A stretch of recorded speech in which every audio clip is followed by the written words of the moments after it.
Hello and welcome to the Commons Podcast. Today we are going to be talking about the channel's next adventure, creating a Warhammer 40K team. To join me on this crazy journey, we have James. Hey. Damian. Alex. Hi all. Chris. Oh, and we mustn't forget, we also have our Omnisarc-404. Do you want to say hello, Omnisarc? Greetings, organic participants. I am your designated sarcasm-enabled computer host, assigned to ensure this podcast remains marginally functional despite all known variables labelled human involvement. This is a Warhammer 40,000 discussion where optimism is heresy, diplomacy is extinct, and every solution can be summarised as, have you tried applying your bolters? I will be guiding today's proceedings by asking carefully calibrated questions, designed to extract meaningful insights, while gently ignoring any emotional attachment you may have to fictional factions that would absolutely not return the sentiment. Now before we begin, which of you is most likely to betray the group first? And why is it obviously a Tau player? So, very quickly, obviously that wasn't one of the questions in the thing, was it really? But who would actually be most likely to betray the group, you know? By betray, do you mean like literally lose the game badly, or do you mean like just join another team? Yes. Yeah. They see this one video of you, the big channel. He can be bought. We need Alex. If it's joining another team, I hate to say it, but it's me or you. Yeah, because you started at 40K and now both benefit. yeah. You'll want to win, and you'll play the first few games and go, yeah. I think that's very true. Well, there you are. There you are. So It's settled. It's settled. Thousand Suns so creepy. Yeah, exactly. Like, I definitely think we've got. Another wizard book on HPR. Yes, be careful spelling the wizard book. So, okay, we have decided to do a team. We're a little bit crazy. We've got 3 people here, you might work out, us 3 here, who are not actually experienced in this one little bit. Me. And then we've got 2 other players here, James and Damian, who have got some experience, haven't we? Experience doesn't just be able to set expectations constitute any ability. Like I've done it before, I'm not good at it. I just want to set that out now. Like, yes, experience, quality, no. Good. Well, I think it'll be good for the viewers and us to have a little bit of an idea about teams. So I thought I'd get everyone together here. I've got a couple of questions, okay? And I thought I would ask the Ship Spirit to actually ask us these questions. What are your thoughts on that? Is it going to be quicker than the last one? Yeah, I think it'd be good. All right. Okay. Omnisarc, would you ask me the first question, please? What actually is a Warhammer Teams event? So I Fair question, isn't it? Who why don't you do? Yeah. What is a? I think you've got at least twice the amount of experience as me. Okay. 4 versus 8 is technically true. Really, one of the expectations, experience is not equal quality, but yes, I have done a few teams. So the big difference between teams and singles is one, you probably change your list slightly. So there's a lot of consideration into skews because you get some control over where you pair. Yeah. Whereas with singles, you pair, we're using the split method, so you play someone who's got the same number of wins as you. As a team, you can somewhat control where your players go. So that's one of the fundamental differences. Also, you could lose 3 of your games and theoretically still win the round out of 5 players, providing that the big results go your way, because it's differential scoring. So it becomes about how all of you contribute as many points as you can to the team, even if that is losing but not by as much. Okay. So can we all have can Alex and me and can we play Ultramarines, Blood Angels, and Black Templars? Great question. No. So each primary faction, so in the case of it, starting as a singular faction, is 1 per team. So you'd all be, so you get a single Marine player, which I believe in this case is going to be Alex with the Blood Angels. Yeah. So, and that does also, and this has come up before in the past, doesn't it, include things like Saxons. So if you're leaning on Imperial Agent, Yeah. and you've got an assassin, and your Custodes player's got an assassin, and your Knight player's got an assassin, two of you have got addiction. Because you could have one that's assassin, interesting. one agent in the team. Same with Imperial Knights, actually. Exactly. Some of the Chaos Knights, might think I'll add a War Dog, but if you've got Knights, Chaos Knights player, you can't. Same with the demons, obviously, if you want to add any demons. Oh, interesting. Oh, so like Death Guard had a demon prince that would take away. That's in their codex. Right, So okay. that would give them that. So rather than that bit, that's Death Guard unit. Rather Rather than- demon, rather than A an allied demons. Makes sense. We call them a Demon Prince, but it's a noble Demon Prince with wings, or a Specific, Chaos yeah. Demon Prince, so they're all I slightly see. different. Okay. How you theoretically, because I'm working on Emperor's Children Army, how you and I would theoretically both get away with taking Demon Princes. Yeah, yeah. I've got Emperor's Children wing Demon Princes, James has got Thousand Sons wing Demon Yeah. Princes. From a codex is where if you're sharing units from a codex, that's where you get run into issues. And because like Blood Angels can take stuff from the core Space Marine codex, that's why Blood Angels, for example, you can't run alongside Ultramarines. Even if you only ran all Blood Angel units, that's still not allowed. Still not allowed. Because you have access To those, same book, yeah. same base book as your And, Ultramarine. oh, God. I was just to touch on as well, I guess the important thing is if anyone's done singles, obviously all you care about is winning. Like plenty of my games with Thousand Sons I'll win. Like if I win it'll be by a couple of points, that's all that matters. Teams is it's differential scoring. So how that works is you look at your score that you got and your opponents, and depending on every 5 victory points more you score, that's like 1 team point. Right. And between a game, so if me and Damian played, there's 20 team points like up for grabs.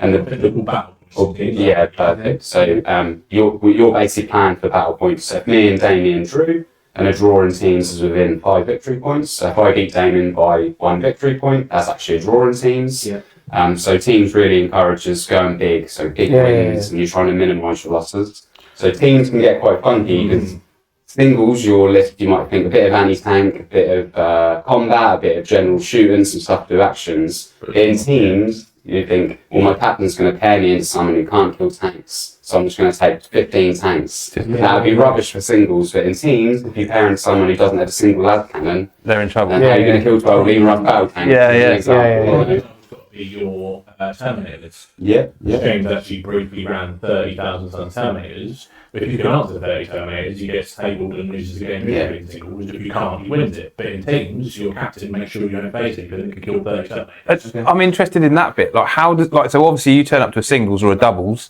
and you turn up and you get allocated your game one, and you go off to that table and off you go. So how on the day, if you're the captain of the team, you turn up. How long do you get to How does that work? Like, how do you see and then choose? And So there isn't really a set amount of time that you get to do it.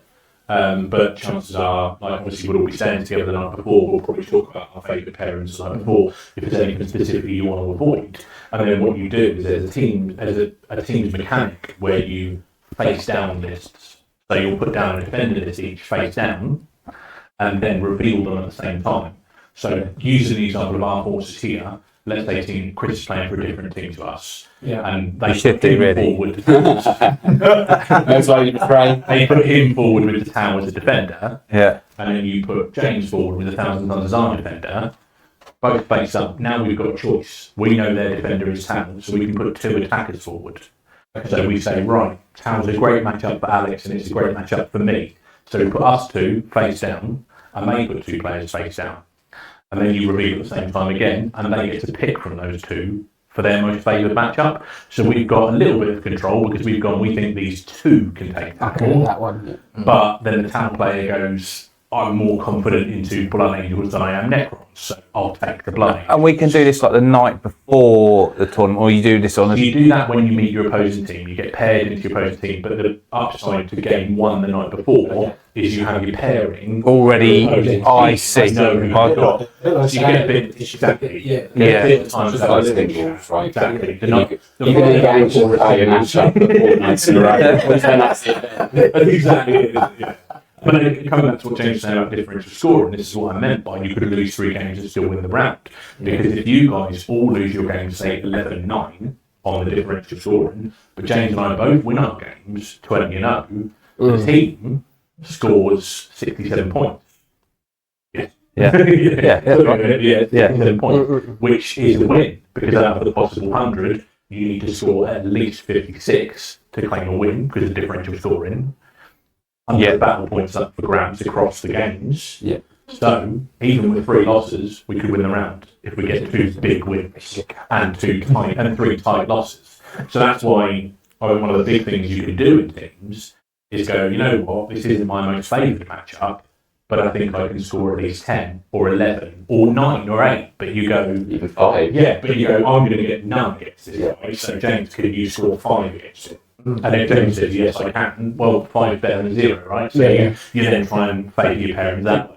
Yeah, because if you lose or win 20-0, you're beating your opponent by 51 points at least. Which is obviously a lot. That's like being some 100 to 40. Yeah, that's a big score. Yeah. Standard score. Standard score. Yeah, sorry, standard score. So if we go back to my scenario of the 15 Lehman Russ tanks, so I want to be a defender because I want to pick who I go play against. If I put my 15 Lehman Russes down as the first defender, the enemy team would put down 2 attackers. And if they're both just as good at killing tanks, what do you do then as a defender? Yeah. And that's where you get these extra layers. I might write a list, like I do 30 Terminators, like Damian said, that I think is really good against these factions. So I put myself down as defender, I never get them factions, or I go as an attacker and the team doesn't pick me. So there's a lot of doing. Flip, But also because you get that bit of time between games, you get a chance to look at what your opposing team is running, and you go, right, they've got 4 incredible anti-tank lists and 1 rubbish one, so we're definitely not putting the Lehman Russes in as our first defender because they've got 4 options, whereas only 1 that we'd get a favourable matchup out of. So instead we go for our GC the Cold Infantry Horde because 4 great anti-tank army they're not going to be good into 500 GC Cold. No. Yeah.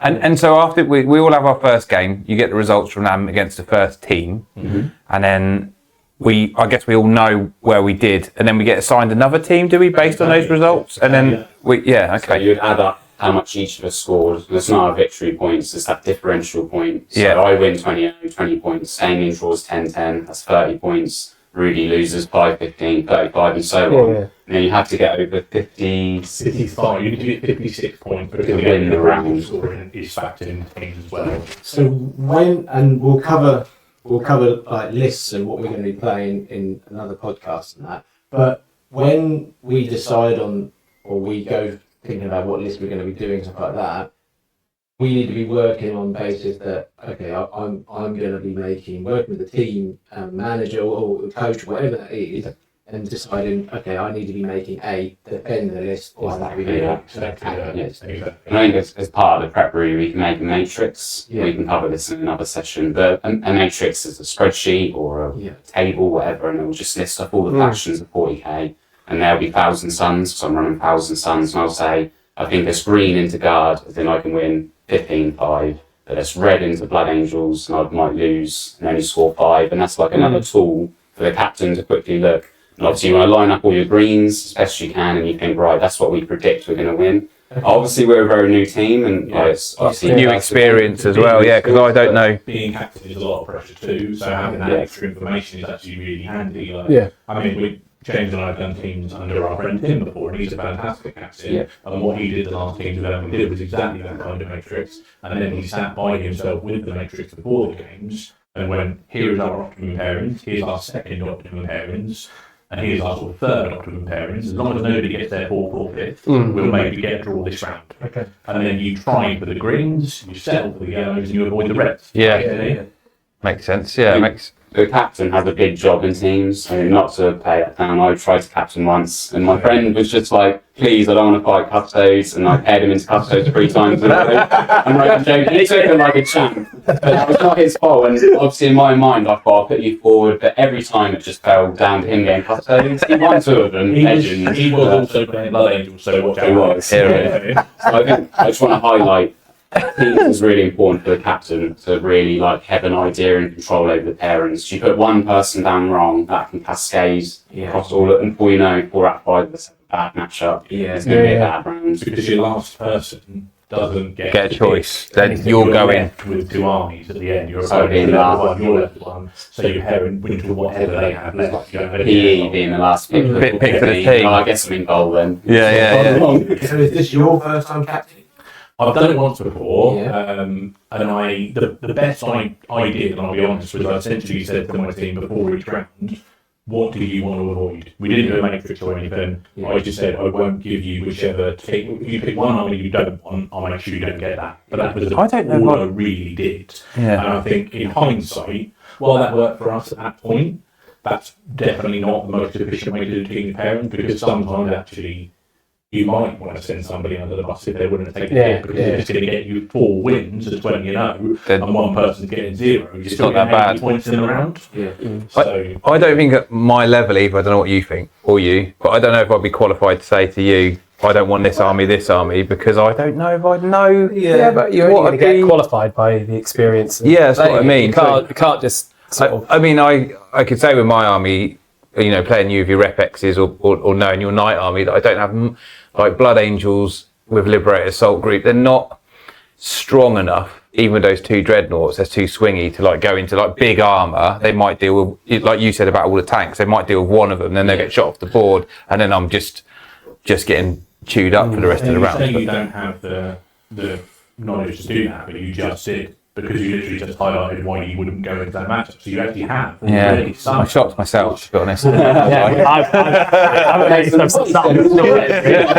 We're also talking about I nearly fell off. you've got time to practice, and if there's a particular matchup that we as a team think should be good for Blood Angels and you're not confident into, then I would like to think we probably have a large enough group that we could try and get some practice into it, or we just go with the fact that you're not confident into it regardless of what The outcomes, because actually the Matrix isn't just about my army does this well. No. It's about you as a player. And if you go, you know what, I on paper I should absolutely smash Necrons flat, but I've never been, and then they stress me out, I'm not going to do well. We won't put you into them, right? Because it's player and army when it's pairing. It's not just army.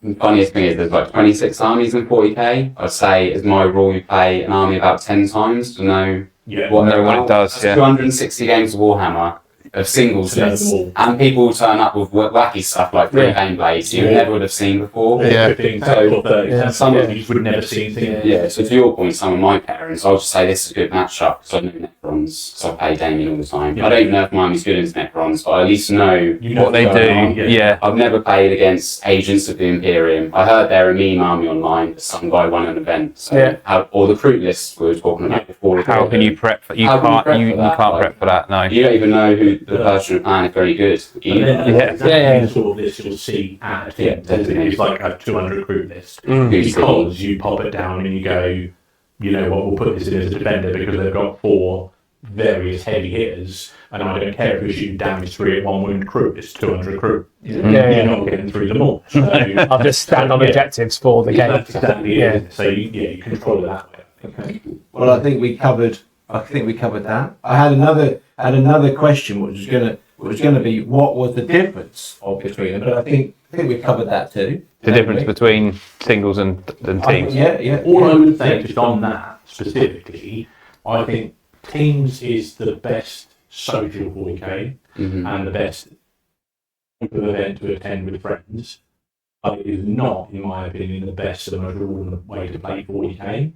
I think singles is probably more rewarding from a player point of view because you develop your skills a lot more and probably learn a bit more as a player with singles. But teams is just so much more fun and like enjoyable. If you're on the fence of Advents, or it's your first one like your guys, teams is the way you do it. 100%. Because you're with your friends. There's nothing's better in teams when you paired against someone you're expected to lose miserably and then you bloom and win. And you come back to your team with like, I thought I was going to lose 15-5, no, fucking won 14-6, and everyone's just like, like you're a god. It's like, it's great. And then, or another time in singles, you think, I've lost round 3, I'm never going to win the event. I lose my 3rd game in teams, and you guys come back and say, that's right, won with us. And the team won. We win as a team, right? I think that's the beauty of teams. That's what's nice. And also, the big thing to remember with teams is that because of the way UKCC lay out their boards, the worse you're doing, the nearer the bar you are.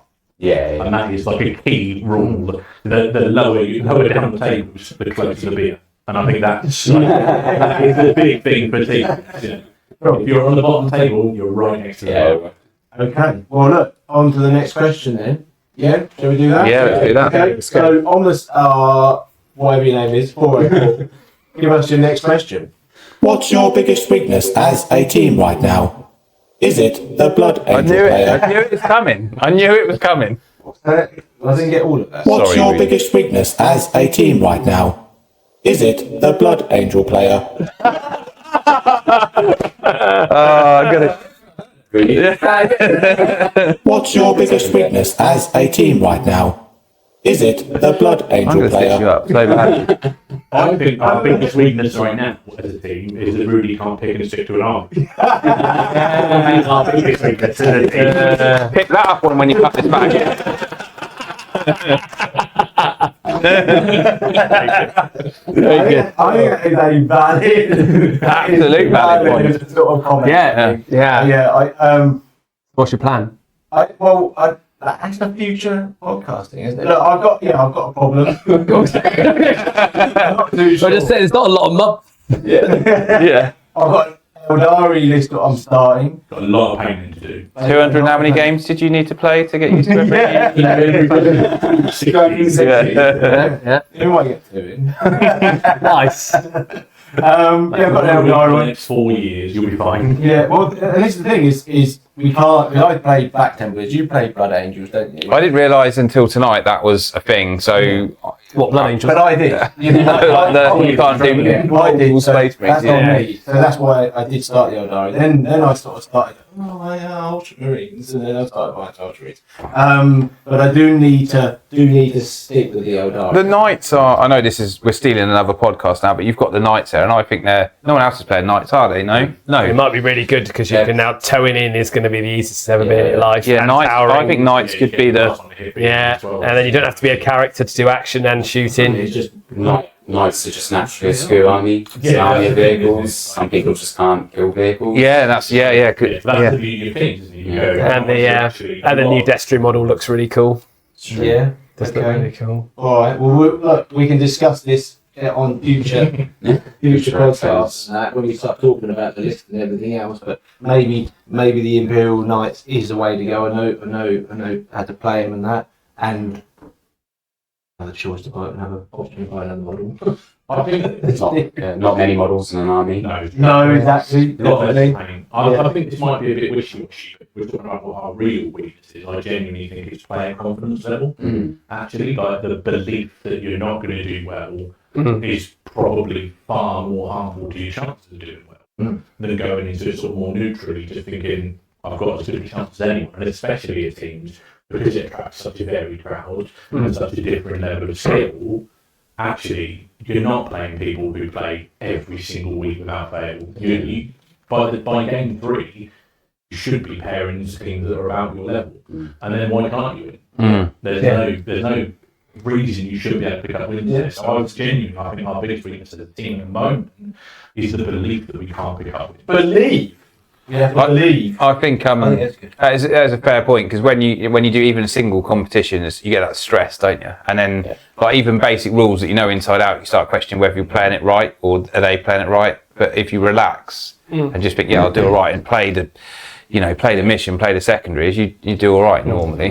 But teams is also great for that because after the game, if it's not gone well, you've got your mates right there with you going, it's fine, you pick one up in the next one, you'll do better in the next one. What do you think didn't work for you? Let's have a chat about it and see what we can do before you go again. That's an interesting. I just suddenly thought that when we're all playing, are we all on tables almost next to each other? Yeah, literally. Yeah. Wicked. So you literally look over and just be like, Yeah. Or I'm thinking like going, hang on, he's doing it. I'm sure you can't do that, Damian. Can you do that? And then you can shout out a rule, because Also- I would highly recommend it. Also, UKTC are phenomenal for their judging and CO organising. Yeah. Every table has a QR code on it that you can scan, and it adds you to a WhatsApp, puts you in a group where they'll just come straight round to you. You pop your table number. Oh, that's cool. They'll come straight Oh, round. that's find wicked. you, and That's then they'll really make good. a decision if you're not sure. So, yeah. I always think, and this is more at singles, but one of the most awkward things you get, especially as a newbie player, is when you're not sure on a rule, you question someone, and they say, "No, you can do that," and then you're still like, "I don't think he's right," Wait, but I don't. Yeah. I'll just let you have it, even though you're about to smash my arm into oblivion. Definitely, we can talk like cross tables with rules. There is just one rule though that you can't help each other. Yeah, For obvious reasons. That's fair, But, yeah. like, I won't ask you though, don't worry. you might say, like, should I charge this this unit, and I couldn't say yes or no. Based off the board state. What I could say is, well, me and Damian have won really well. You can't say like score. We could just say we've won by a lot. So don't that's worry. like kind of a little nudge for you to think. I'm just going to relax. Yeah. I'm just going to get a draw, and we'll just write. And that's like how teams slowly communicate. Yeah. You know. Yeah. If I start going, God. Charge! I mean, Look, Teams is great for the kind of working together in that sense. But yeah, James says you obviously can't directly help each other. But actually, the beauty of being in Teams is you're going to be practicing your Teams lists against other Teams lists. So you're going to get feedback when we play practice games. Yeah. So if you're not confident into a type of list where you go, I don't know how I deal with all these vehicles, you're like, cool, well, I'll make Tim play nice. Let's see if we can get your practice game into nice. Yeah. And then if you go, I'm even less confident now I've lost it, you go, right, well, we put them down as red and we avoid nice with it. But we're just trying, you've got a team resource, and all of you together have access to different armies, access to different gaming groups, where you go, right, how do we get so that we can get some practice into this and practice into that, and some team-on-team practice as well, because Teams is so popular now that there's quite a lot of groups of people that we know that are doing the same Teams event we're going to. So Blackwater Vikings are going to ours and I make sound place for them. So they've already said they'd happily give us a team versus team so we can practice both the pairings and... that'd be cool. Yeah, that'd be good. Yeah, I think that'd be great, wouldn't it? I think you have to practice, isn't it? Exactly. 100%. To go back to the original question, how comfortable are you guys playing a game in 3 hours? Oh, yeah. That's one. Yeah, I always find when we try and play in 3 hours, you always get to like turn 3, 4, and you have to chat it through. No, so what I've done now is I now clock every game now. So the game I went to on Saturday, the little RTT I went to, I've now got confident. It sounds daft. It's like being confident and not being afraid. Is what I go. Want to clock on the table? Definitely. It's how you set. Yeah. And how I sold it was, and I said, look, I'm playing Black Templars, I've got a lot of chainswords, just so it doesn't look like I'm being an idiot and taking your time, I'm gonna do that. I like to do the same thousands of times. I'm going to stare at the board for 10 minutes and say nothing. Sorry, it's my time. I'm good time. First game, like 5 minutes left. 10 minutes left. Next game, you know what I mean? Like, So you did come in under time on when you use that. Yeah. I've always sort of said, clockwise, and I came around and said, I'm not confident in my ability to get my games done in that window, so you mind if we clock so I can hold myself accountable? Yeah. Because if I'm It's a good way to I do it. won't do it, I'd like to clock just so that I can hold myself accountable, not into your time. the thing is, that- it shouldn't even be a challenge, because let's face it, the whole thing is time. Well, yeah, it's a 3-hour game, so you can't be a 4-hour game anyway. I've never experienced anyone saying no, and especially in teams, everyone is so relaxed and just there to have time with their mates. I'd be very The surprised. reason I bring up the team specifically, and obviously people can take it as serious or unserious they want, but some people will want to use a clock, because if we run out of time on round 3, say Rudy, then what's our team score? Yeah. Because if we played 5 turns, I could have beaten you 20-0, but I'm all staged, ready to charge my Blood Angels. But we ran out of time, so now it's a draw, and people obviously want to win big. Yeah. So that's like another mentality. So if you do lots of singles, like you kind of look at the table and you think, I'm going to win, so I'm just going to help Rudy score some more points. You know, like people do all the time, say nice You guys. don't need to win by You just need to win by point, right? Yeah. You think, oh, Rudy, do deploy owners secondary there, don't worry about blah, blah, blah. Teams, though, people won't do that. And it's not them being mean, it's because they need to win big or lose. For their team. So, people are still lovely. For deploy is denying their team an extra point on battle points. So they're not doing that, are they? You're not talking like botchers. Oh, no, absolutely. But you just got to go like spirit of the game, but you don't. Like, you want someone at their singles event to be pleased with what they've scored. Yeah, exactly. Even if you've beaten them at teams, because you're contributing to a greater whole, you do want to make sure that you score the biggest difference. Just after the round. and I guess like if you're firing a bolter at night, just don't bother. If you're not confident in time, I would scrap stuff like that. Just anything you think that's not going to do anything, like just skip it and go on. Okay. You go turn 5, I've got 10 bowls, which is literally not enough wounds to bring down a night boss into the ball. So I know this isn't an 11th podcast either for 11th edition, but obviously remember you can be hidden. If you shoot, you're not hidden. So we plan the 11th, so maybe that's the reason not to shoot. We will cover 11 at some point. We will. I'm getting excited. So look, we're whizzing along really well. So we've got our last question from the Machine Spirit. Okay. Here we go. What's your realistic goal for the event? Do you think you can actually win this? Good. No. Wrong. No. What is our realistic goal for this? Do we know how many teams are playing? Like It's just 300 players, so it's 60 teams. 60 teams. Might be a little bit. We'll check. They're 5-player teams. It's at least 300. I think it might even be more. Do you know what? Actually, one of my biggest goals for it is actually networking. Yeah, what? That's good. I would like to. Is literally hopefully bumping into some people who you see and just go, hey, how you doing? Like just watching. And if you get to play someone you know, and it's just like, and you put a good opponent against them, you're a good opponent against them. And Yeah. I think again, it's maybe a bit wishy-washy, but for me, I would just like to see everyone come away feeling like they played the best games they could. Yeah. Even if they didn't win necessarily, coming away going, I didn't get thrown under the bus for any of my matchups. Yeah. I scored reasonably in this. I'm happy with the way I played. Even if you lost miserably, can you come away going, I'm content with actually, that person just straight up outplayed me, but I didn't play badly. I played to the best of my ability. They're just objectively better. That's fine. yeah, definitely. That would be a hope for me. Is it 3 games or 5? Is it 5 games? Day one, 3 and then 2. I mean, unless you get in the final, which is very unlikely. But you do. I guess to set the field, ITT is there'll be like Team England there, probably the Spanish team, they're normally there. There'll be stuff like Ignite, you've got the Fireside guys, Vanguard Tactics with like 3 teams, Black Crow have multiple teams.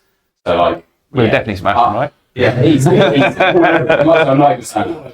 A drinking game maybe at 40k. No. Yeah, I think nice like soft gold head would be if you could win 1 round out of 5. Yeah.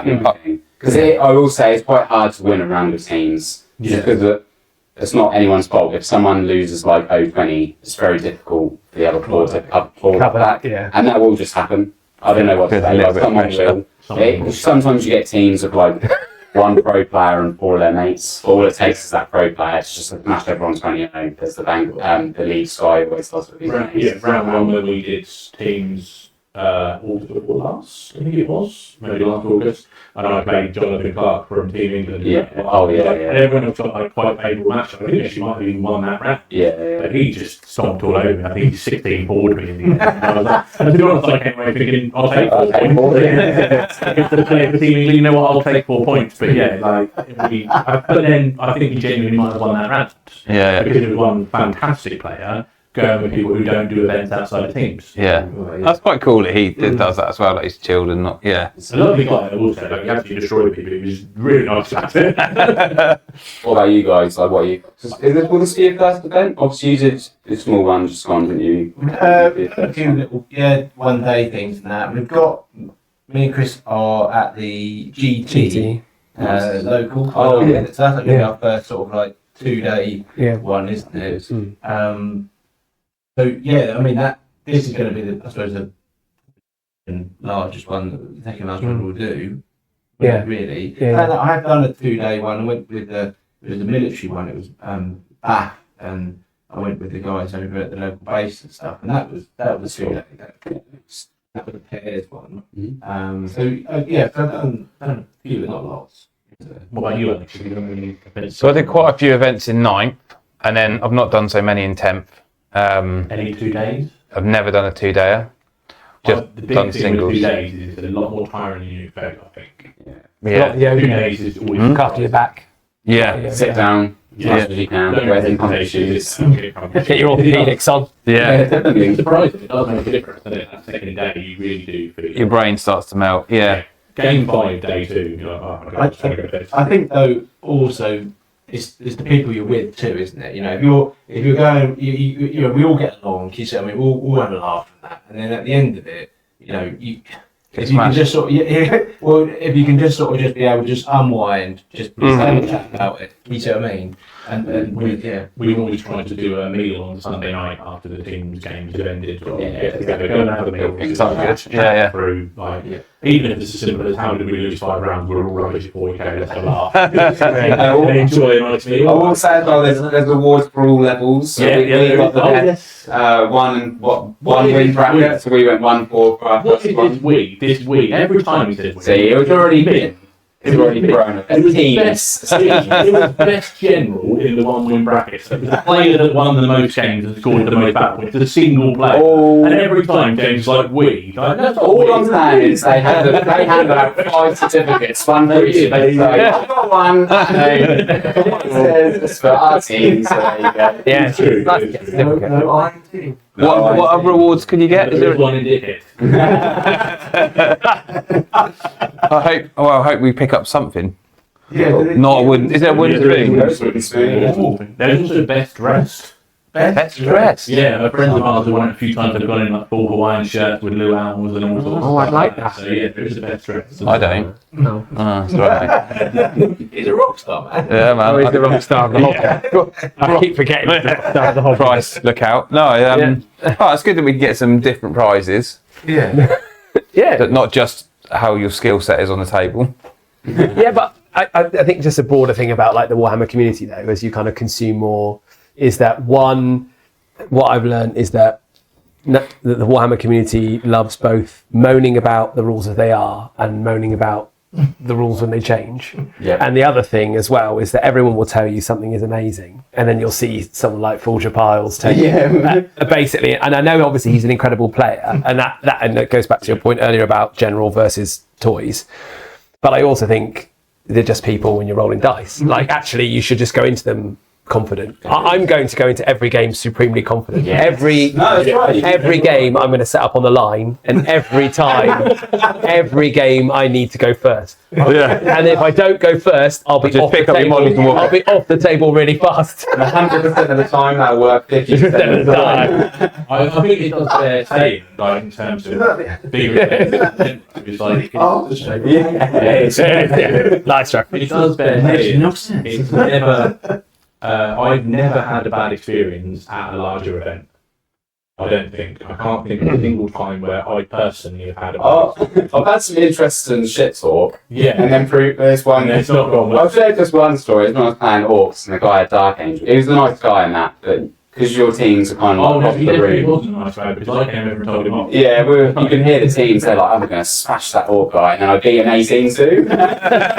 It's just like, well, maybe you should Was have it said that. this Orc guy or a different one you were talking about earlier? Oh, yeah, That's what yeah. you should have said to him. That's really interesting. As a general rule of thumb, I would say I've had no bad experience. Dangerous one. I think the thing is, the majority of people who complain perhaps about the competitive scene have a fear about the competitive scene and haven't engaged with it. Yeah. But when you go, if you're playing people who are much, much better than you, they probably know they've already won the game. So actually, like Tim was saying, in singles, they often will go, here's how you could score some more points. Yeah. Yeah. They know they've got the game, but you take that forward in with you. Yeah. And in teams, even afterwards, the fantastic players will sit down and go, you could have done this differently. Yeah, I've never had a bad, when I was playing Nightfall, I've never had a bad experience playing against sort of knowledgeable players. My worst ever experience was playing against someone who thought they were really knowledgeable but was quite new. Yes. And they were questioning like every basic rule. So every like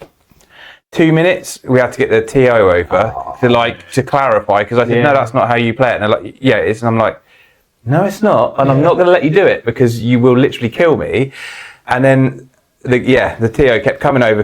And then at one point I was going to charge my Blood Angels into his, it was funny enough, it was a Tau player, interestingly. And this salt comes from. this guy, You know the stolen crit. this guy started holding the table and he started like hyperventilating. Oh, okay. Because and I was like, I thought, please don't flip the table. And that was the worst experience I had. But that was because he was new. But like when I'm new to something, I'll be like, oh, you do that, and if someone says, I'm like, oh, right, cool.